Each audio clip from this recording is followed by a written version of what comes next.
สบายดีวันที่10 เดือน 12เนอะเอามื้อนี้มาส่งออเดอร์อยู่แถวอีไลเนาะไปเอาอยู่ทางงอนมา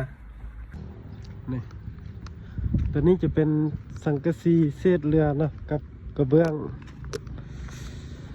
แล้วก็เสา4 เสาลูกค้ายังมาประทานฮอดเอามาฮอดก้อนเนาะนี่คือห้องการบ้านอีไลมาอยู่ท่าอยู่หอ